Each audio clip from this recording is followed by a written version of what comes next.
Good day, fellow educators, and welcome to the Empower EdTech Conference, sponsored by the Louisiana Association of Computer Using Educators and the College of Education at Louisiana Tech University. This is Parent Communication, a Radical Approach, and I am Eric Kelly. Look forward to getting to know you.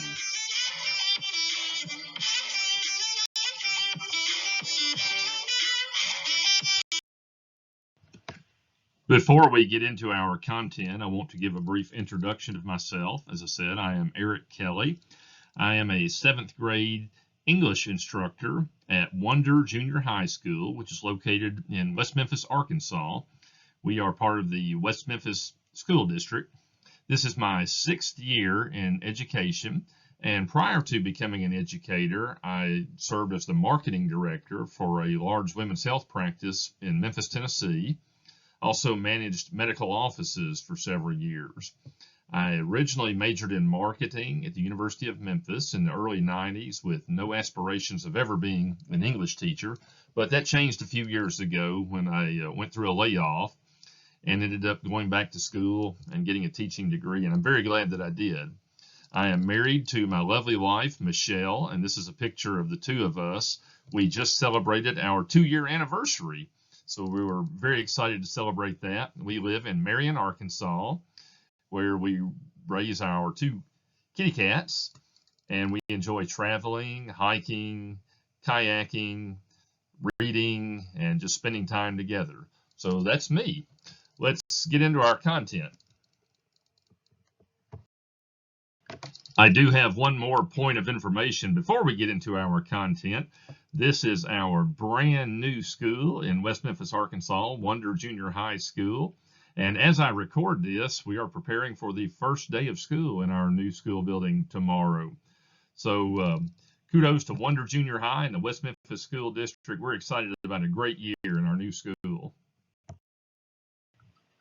Why is parent communication such an important topic for educators? Let's find out. Communication has changed drastically since I was coming up in the 1980s, and regardless of your age, I think you would agree that even in your lifetime, communication has drastically changed. We'll start with a few humorous examples. Example number 1, this is what it looked like trying to get a date when I was coming up as a middle schooler. And this is what it looks like for teenagers today trying to get a date. This is what it normally looked like when I personally tried to get a date as a teenager. And this is what it looks like today when that teenage date request is rejected. Here's a distracted student when we were coming up in school. We passed notes, of course. And here's a distracted student today. This is how the fights originated when we were in school. They usually started with someone pushing, kicking, or shoving. But they don't normally start that way today. They usually originate with a cell phone and social media or texting, and they don't normally originate on school property.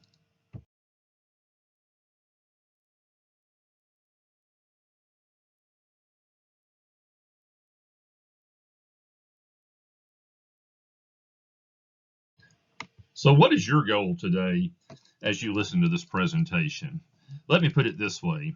Edward Everett Hale was an American author and clergyman of a previous generation, and he once said this: "I am only one, but still I am one.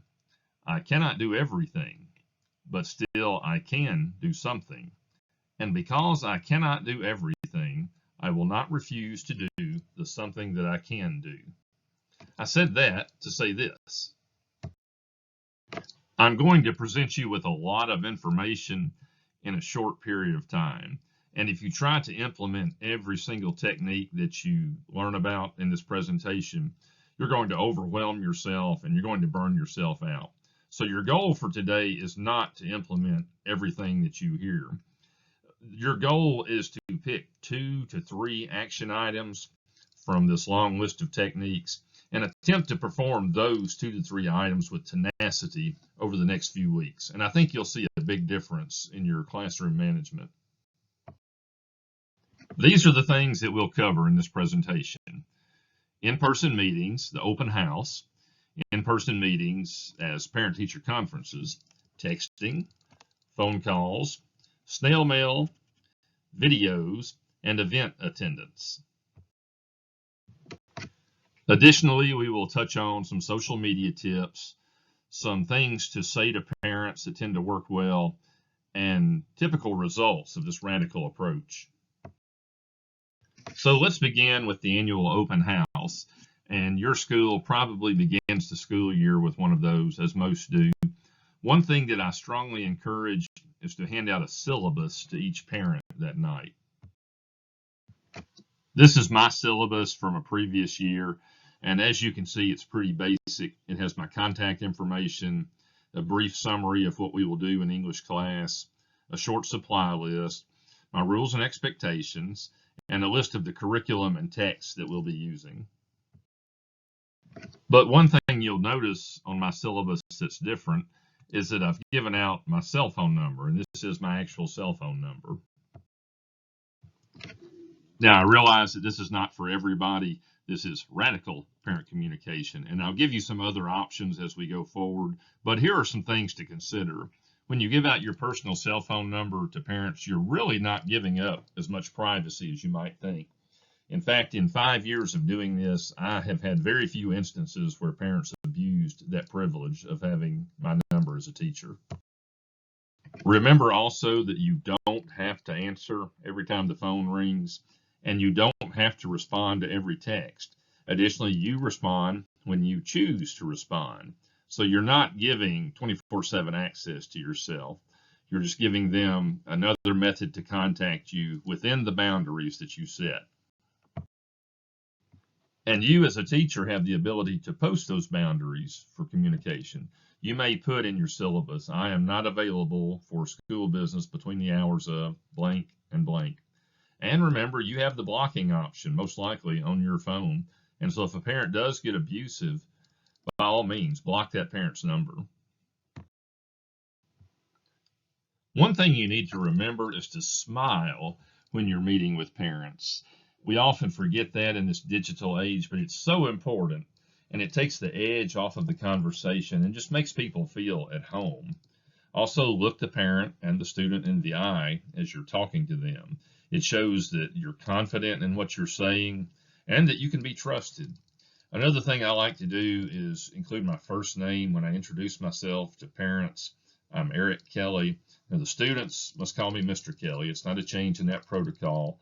But to adults, when you include your first name in your introduction, it sort of puts them on the level with you and says, this is a down-to-earth person. This is somebody to whom I can relate. Remember to listen as much as you speak. It is so hard for us to remember that.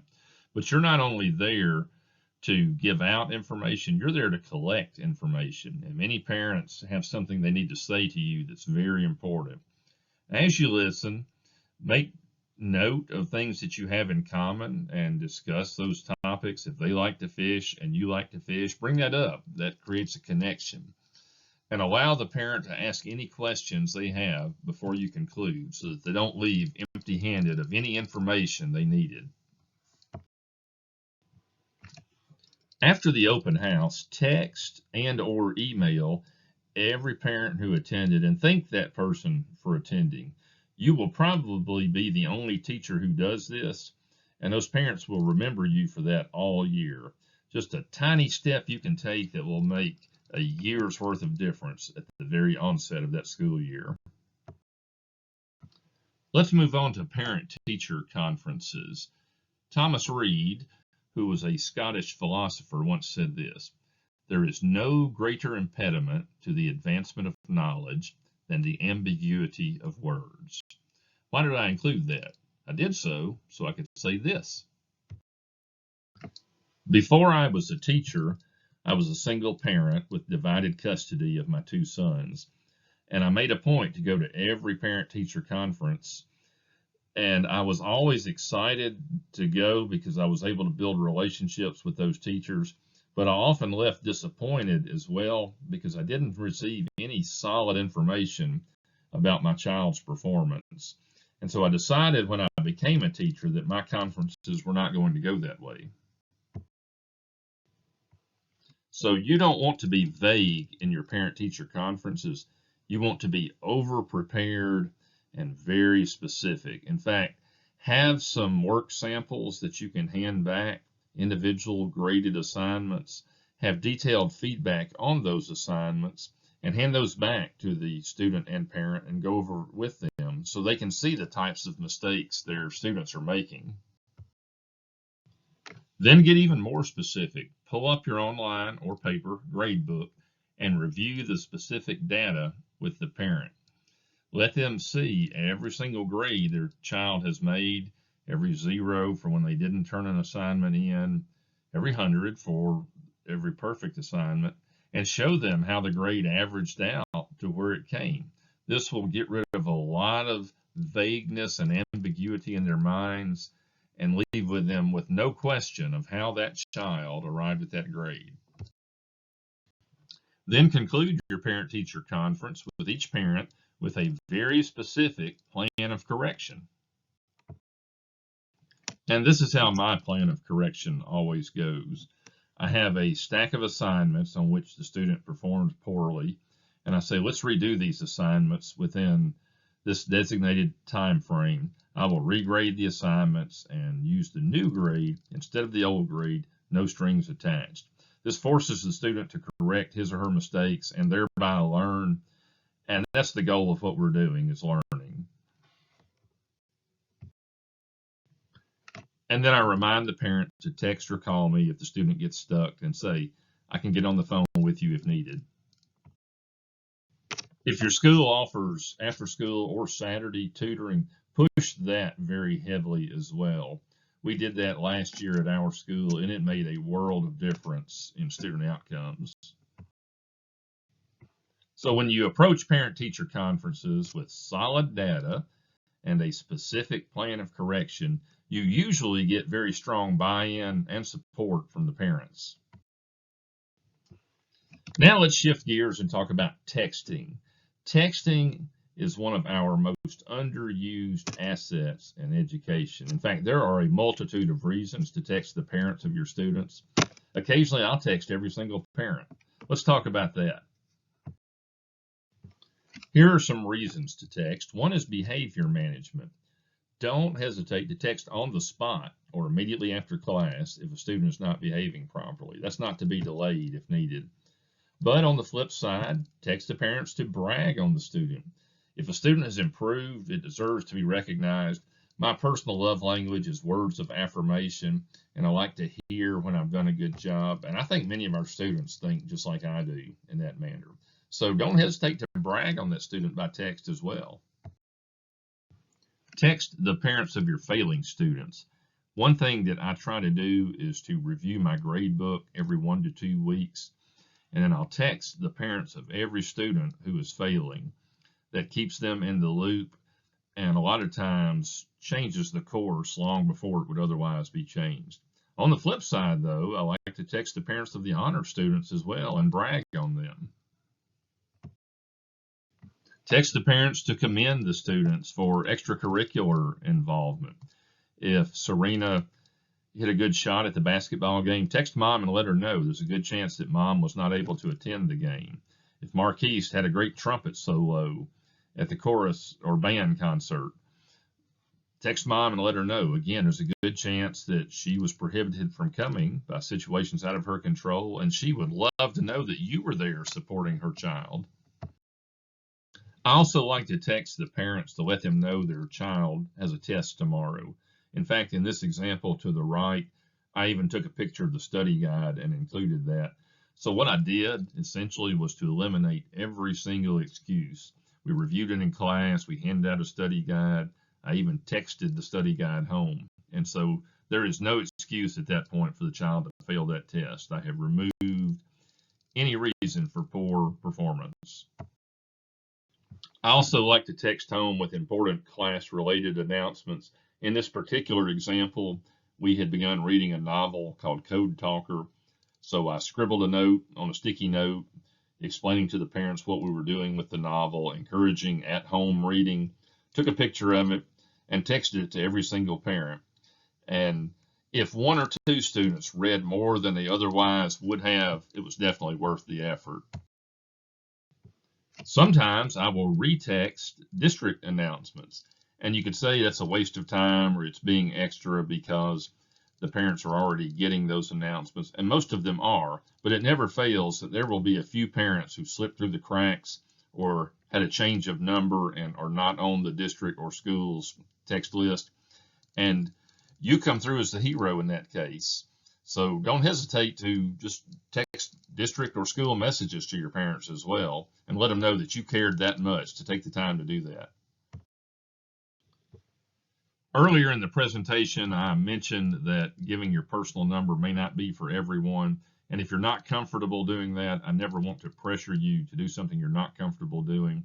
One option is the Remind app, and it will text the parents for you and send the message through on the app.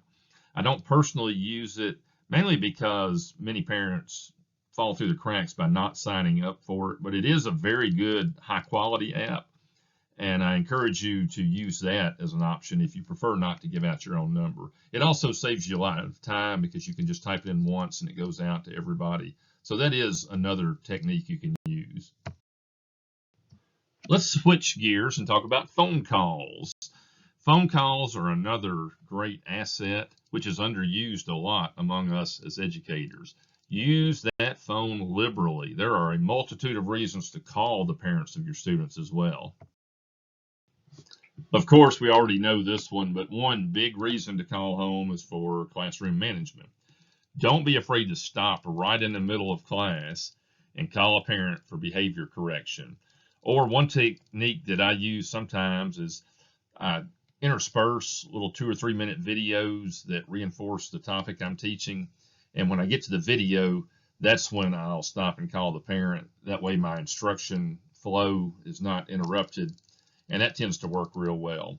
You may end up losing a few minutes of instruction time by stopping to call home, but you'll probably regain the rest of the period and regain the control of your classroom. So don't hesitate to stop, lose that 2 or 3 minutes so that you can regain the rest of your time.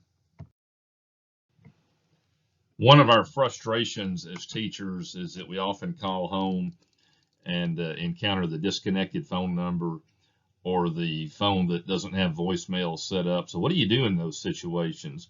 Well, I learned a trick my first year of teaching. A lady was mentoring me and told me this. Leave the fake voicemail. Pretend to leave a voicemail even as you're speaking to a dead line and nothing and no one is there. The student doesn't know that.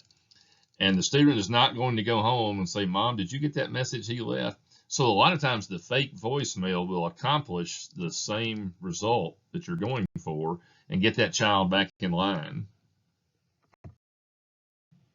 Don't forget about the good phone call. We often call home for disciplinary issues, but every now and then we'll have a student who turns it around and makes the changes that we have been encouraging. Call home and commend that child. Let the parent know that this child has really turned it around. I'm so proud of this child. And it will reinforce that desired behavior. A lot of times I've had students come to me a week or two later and ask for another, quote, good phone call. And absolutely, I'm happy to make it. I may not be able to make it on the spot. In that case, I'll say, remind me on a sticky note or an email, and I will definitely do it. And I do definitely do it before that day is over. I also make phone calls home on the spot often for academic management. What I mean by that is students not doing their homework, and yes, I do still give homework. Don't hesitate to stop if needed right in the middle of class and call a parent about their child's failure to submit assignments. Do that especially when you see a class-wide pattern. You make a few of those phone calls for a few days, and that pattern will begin to improve in the direction which you're wanting. Know your administration before you do this. Some principals are very supportive of this, some are not so supportive. don't get yourself in trouble. Feel out the mentality of your administration and sort of go with that as you do this. It is November 3rd and a new student walks into the room. What do you do differently? When the day has ended, pick up your phone and call the parent of that new student and introduce yourself. You will probably be the only teacher who does that, and you will definitely be remembered for that effort.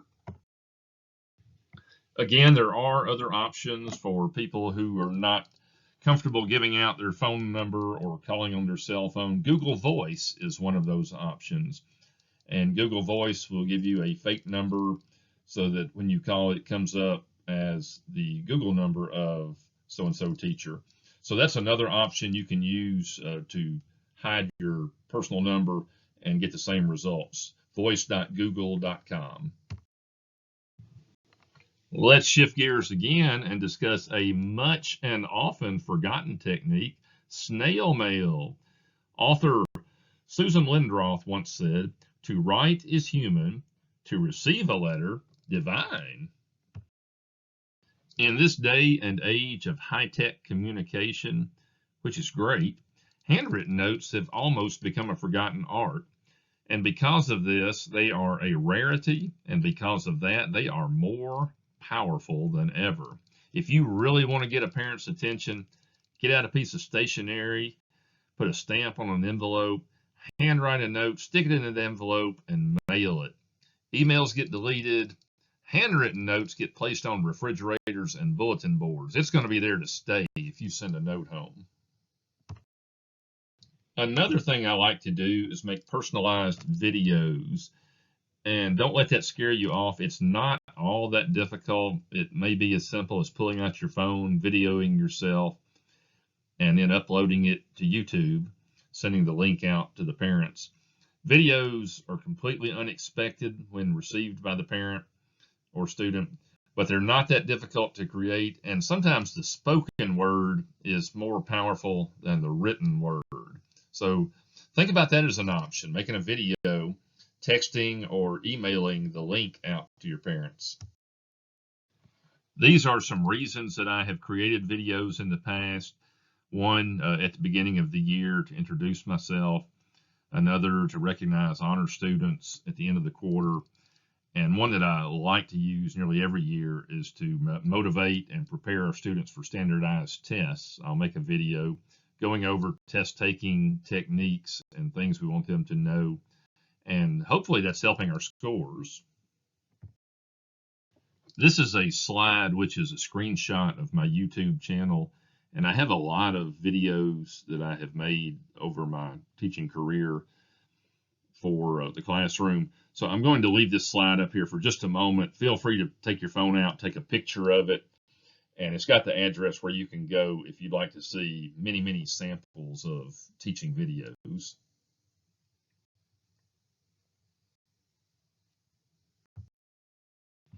Let's shift gears again and talk about your personal attendance and involvement in the life of that student. Maya Angelou, who is well known as an author and poet, once said this: "The wisest thing you can do is be present in the present gratefully." And I don't know if Miss Angelou was talking to teachers, but she was exactly right about the life of teachers. Your visibility is everything. Go to as many events as you can without sacrificing your own well-being and your family's well-being, of course. But as much as you're able to, support those students with your attendance and your presence. I try to go to band concerts, chorus concerts, plays, musicals, athletic events. This is a basketball game I attended last year to support our students. We notice a lot in my own school that there's a lack of parental involvement, and we often want to blame that on apathy, but many times it's not the case. I've discovered that often there are parents who can't get a sitter or are working a second job, and when you show up at that child's event, and especially when you text the parent and say, "I was there, she did a great job tonight," it encourages that parent that you were there to stand in as their surrogate when they were unable to. And so you encourage the student, you encourage the parent, and both of them will remember that for many years to come. Let's shift gears again and talk about social media. Now, with social media, your goal is not to go out and recruit parents to be your friends, but to remember they're going to come stalking you ultimately. And so your goal is to brand yourself as a positive role model for students. That's what you want those parents to see when they do come stalking you. So on your own feed, avoid hot political issues, brag on your school as much as possible, and repost school announcements as much as possible. These are a few examples of things that I have posted on my own social media Facebook page. I'm not on Twitter, but I'm active on Facebook. One thing I did with my honor students last year was that we published a book of poetry. So this is me posting an update on that so that people can see what I'm doing with my students. This is where the school posted the winners of my 7th grade essay contest, and then I reposted it. Now, I don't publish student pictures on my personal page unless I'm reposting a school announcement. In most cases, your school registration paperwork contains a release, and so most of the time the parents have released their child's name and image to the school, but they have not released it to you. So if you're reposting what the school has done, you're probably safe legally, but if you're doing it on your own and not a repost of the schools, you got to be really careful that you're being vague enough that you're not violating their privacy.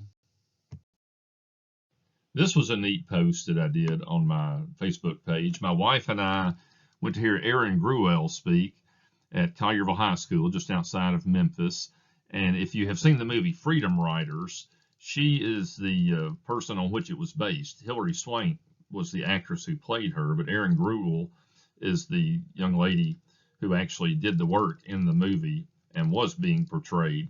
And she has an awesome story to tell about changing the lives of her students by making them writers.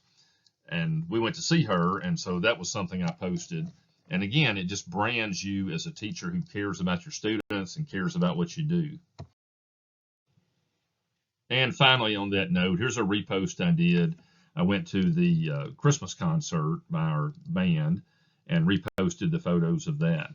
So again, it shows that you cared enough to go and that you love what you do, you love your students. Let's shift gears again, and I want to just give you some phrases that have worked well for me when I'm talking one-on-one with parents. When you're talking to the parent of that class clown and the parent is at her wit's end as to what to do with him, you might say, if it fits, well, I raised one just like him. I personally raised 2 sons, and they were with me part of the time, with their mom part of the time, and they were very opposite. And so I'm able to say I raised one just like him in many cases, in many circumstances. So it takes the parent's guard down. It makes you approachable as the teacher who's dealing with it, and it really softens the situation a lot of times. You might say, she reminds me of my own daughter or my own cousin or my own niece. Find some fit there where you can relate to that parent. I often tell the parents that I was a single parent too. Now, you may not be able to say that. You might be able to say, however, my cousin was a single parent. My good friend was a single parent. My mom was a single parent. Find something that you can relate to with that parent. And I try to say, you're doing a great job, mom or dad, and then I always throw in, do you have my number? I'm here if you need me. Look for anything you can find to relate to that parent's individual situation. If they moved here from Dallas, well, I visited Dallas last summer. If they enjoy fishing, well, I go fishing once in a while. Find something in that conversation to which you can relate and capitalize on that to build that relationship.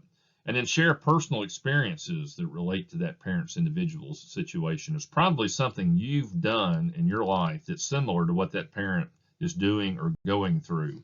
And again, it builds that common bond and helps you build that relationship with the parent. To sum it all up, what does radical parent communication do for you as a teacher? One, you become the face of the school to those parents. They will often accept input from you that they might not accept from someone else because they know you, they have that relationship with you, they respect you because you come to their child's events, you text, you call. And so it changes the whole dynamic. Parents begin to come to you with their questions, and many times they're not in your department, but you can set the cultural norm and get them to the right place, of course. And then on a personal note that helps you, you build personal friendships that may help you long after the students have moved on. You never know who you're going to need to help you later in life.